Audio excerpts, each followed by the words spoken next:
जबलपुर पहुंची रामानंद सागर की रामायण की माता सीता। जबलपुर में रविवार को रामानंद सागर रामायण सीरियल की माता सीता का अर्थात दीपिका चिखलिया का आगमन हुआ।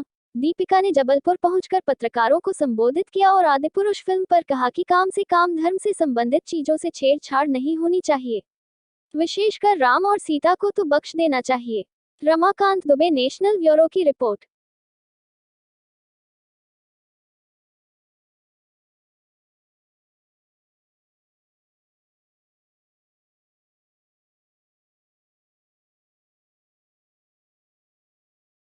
मंच पर खड़ी होती है और कुछ हाँ और जब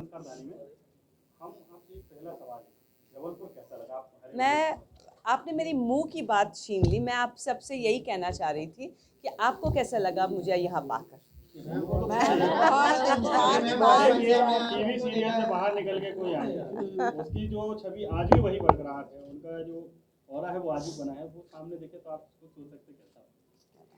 सबसे पहले एक सवाल आपसे जानना चाहेंगे, सबका है ये कि जिस तरह से वर्तमान में आस्था और धर्म के विषय पर लाइक अभी जो एक फिल्म आई रामायण को आधारित, जो कंट्रोवर्शियल की जा रही है, और एक रामायण है बिना कंट्रोवर्सी आज भी अपनी टीआरपी में रखी है, तो उसमें आप क्या देखते हैं? देखिए, सबसे पहले तो इस बार जब रिलीज़ हुई फिल्म तो मैंने सोचा कि मैं प्रेस में बिल्कुल ही बात नहीं करूँगी, बिल्कुल चर्चा नहीं करूँगी, क्योंकि ट्रेलर के वक्त मैंने काफ़ी कुछ कहा था, क्योंकि मुझे काफ़ी कुछ गलत लगा। और मुझे ये पता था कि ट्रेलर अगर इतना बुरा है तो फिल्म की अच्छी होने की शक्यता बहुत कम है। उनके जो मेकर्स हैं उन्होंने मुझे बुलाया था उनके ऑफिस में और राय ली थी कि हमको क्या करना चाहिए। और मैंने कहा, हनुमान जी को आपने काले कपड़े में रखा है, वो तो बहुत गलत है। वो केसरी नंदन है और केसरी कपड़े में है और वो हमारे भगवान है। उनके साथ आप इस तरीके से छेड़छाड़ नहीं कर सकते, कोई एक्सेप्ट नहीं करेगा। और मैं खुद हनुमान चालीसा एवरी सैटरडे बोलती हूँ। कोशिश तो हर रोज़ क्या होता है, लेकिन शनिवार को कुछ ज़्यादा ही हम लोग बोलते हैं, क्योंकि हम मानते हैं। मंगलवार को मैं मंदिर जाती हूँ, शनिवार को मंदिर जाती हूँ, तेल चढ़ाती हूँ। तो मैंने कहा, जब मैं खुद इतना मानती हूँ तो आप ये सोचिए कि पूरा हिंदुस्तान कितना मानता है इस बात से। तो मैंने अपनी राय उनको दी। उन्होंने कहा कि हमने पिक्चर भी डिले कर दी है और हम कोशिश करेंगे जितना हम इसको इम्प्रोवाइज़ कर सकते हैं उतना हम इम्प्रोवाइज़ करेंगे। लेकिन खैर, जो हो गया सो हो गया। मैं फ़िल्म के बारे में नहीं बात करना चाहती। मैं ये कहना चाहती हूँ सबसे कि हमारे पास बहुत कहानियाँ हैं, हिंदुस्तान में बहुत टैलेंट है, और मुझे नहीं लगता कि रामायण एक ऐसी कहानी है जिसको हमको छेड़ना चाहिए, क्योंकि वो हमारे भगवान हैं। राम हमारे भगवान है, सीता जी भगवान है, हनुमान जी भगवान है।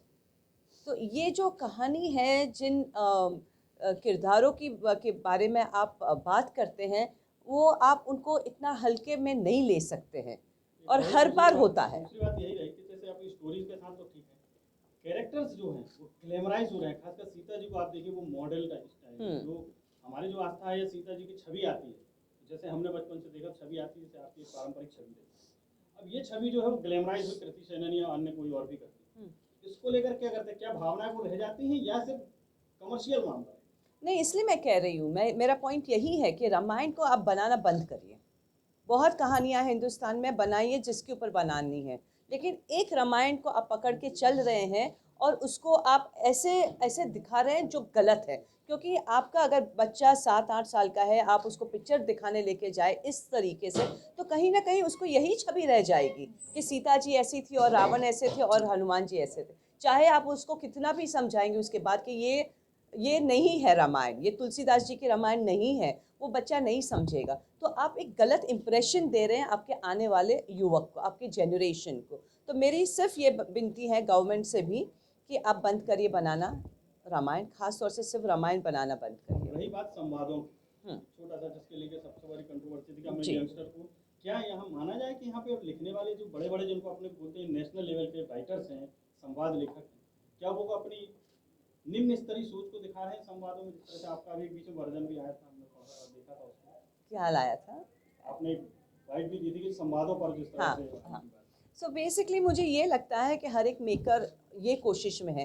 देखिए, रामायण बहुत सिंपल कहानी है, दशरथ जी की 3 रानियां हैं, उनके बेटे हैं, उनके बेटे ने शादी की 4 बहनों के साथ, अपहरण हुआ। एक सिंपल कहानी है, सुंदर कहानी है लेकिन सिंपल कहानी है, इसको आप तोड़ मोड़ नहीं सकते। तो ये लोग क्या करते हैं, उसको कुछ अलग करने के चक्कर में कपड़े चेंज कर देते हैं, संवाद चेंज करते हैं, लेकिन ये गलत है। सबसे निम्न स्तर के संवाद नहीं सुनने मिले आपको? आपको नहीं लगता कि रामायण आने 80 के दशक में आई और आज बहुत फर्क है, 40-45 साल बहुत में फर्क है। वो तो संवाद रामायण के थे ही नहीं, ये लैंग्वेज रामायण की नहीं है, ये तुलसीदास जी की रामायण है ही नहीं। बिल्कुल बिल्कुल। तो जो रामायण के जो किरदार है और जो हमारे हाँ हाँ हाँ, तो जो हमारे पात्र हैं उसी हिसाब से रामायण को बनानी चाहिए, जिस तरीके से रामानंद सागर ने बनाई थी, कि तुलसीदास जी ने जिस तरीके से लिखा है उस तरीके से उन्होंने वो पेश किया था। अगर बनानी है तो वही रिपीट करिए, वरना उसको छेड़छाड़ मत सीता करिए। जी के किरदार के बाद आपकी एक छवि आज भी वही नारी थी, वही भारतीय पारंपरिक नारी की है। आपको कितना परिवर्तन मिला सीता जी बनने के बाद और आज तक? सीता जी को एक बार जीवित, फिर से कोविड काल में जीवित हुआ तो फिर से वो टीआरपी में टॉप पे था, आज भी वही है।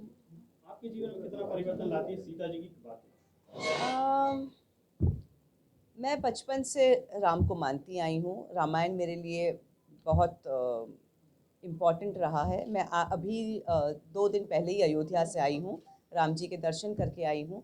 तो मेरे लिए पूरा मेरा जीवन ही रामायण से आधारित है। और मैं अगर कुछ हूँ, या आप मुझे अगर जानते हैं तो आप इसलिए मुझे जानते हैं क्योंकि मैंने सीता का रोल प्ले किया है। तो आज भी किसी छवि की बात आती है, जब सीता जी की बात आती है तो सबसे पहले आपकी आती है। जी बिल्कुल।